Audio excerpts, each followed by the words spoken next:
Hi. I'm here to talk to you about secrets of food combining.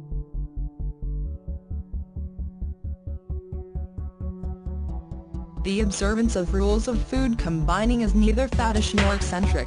It is a simple, scientifically based system of selecting foods from among different types, which are compatible. This facilitates easy and efficient digestion and ensures after-meal comfort. Digestion is not merely chemical or physical process, but also a physiological one. When food enters the body, it undergoes several changes before it is broken down into its constituent parts and assimilated. The chemical part of digestion is accomplished by a series of juices and their enzymes. The juices alternate between alkalis and acids, and their character is determined by the requirement of the enzymes they contain. A noteworthy feature of the digestive secretions is that the body suits its fluid and enzymes to character of the food eaten. There are, however, severe limitations in this process. It is possible to suit the juices to a particular food, however complex it may be, but not to a variety of foods taken together. It is the combining of many varieties and incompatible foods at a meal that causes 90% of digestive disorders.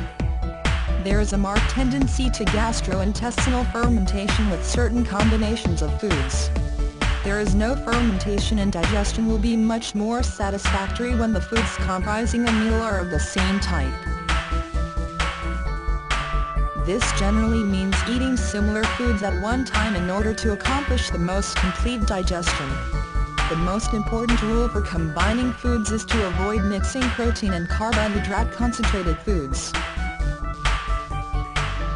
Although every food contains some protein, those regarded as protein-concentrated foods demand the longest digestive time. They are held in the stomach for so many hours until the gastric juices has performed its task. Animal food proteins, such as meats, fish and cheese, require very high concentration of hydrochloric acid. Their gastric digestion will be greatly inhibited by carbohydrate fermentation in the stomach. This will produce more gas and increase discomfort. Eating meat, potatoes, bread and sweets should, therefore, be especially avoided. Protein foods are best digested when eaten with fresh vegetable salad. These vegetables and fruits are rich natural sources of vitamin C, which aids protein digestion. The second important rule for food combining is to avoid mixing proteins and fats at the same meal. Fat in foods inhibits the secretion of gastric juice through the small wall. Another important rule for food combining is to avoid mixing carbohydrates and acid fruits in the same meal. The starch-splitting enzyme ptyalin in the saliva plays an important role as the food is chewed. It converts the complex starch molecules into simpler sugars. The acidifying of the saliva by sucrose is one of the main causes of tooth decay. It can also cause severe damage to the digestion. Food combining is designed to facilitate easier digestion. This in brief is the whole basis for successful food combination.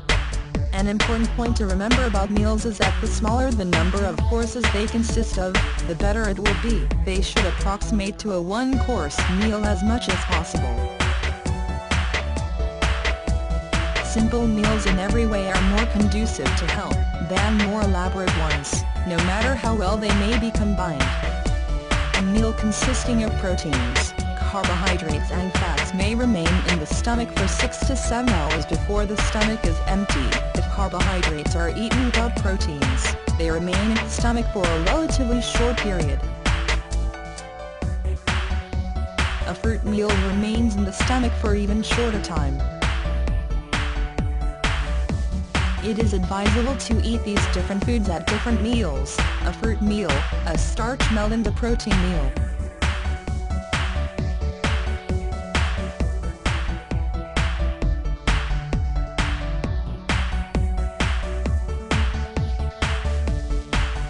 Hope you found it useful. For more information, please click the link in description.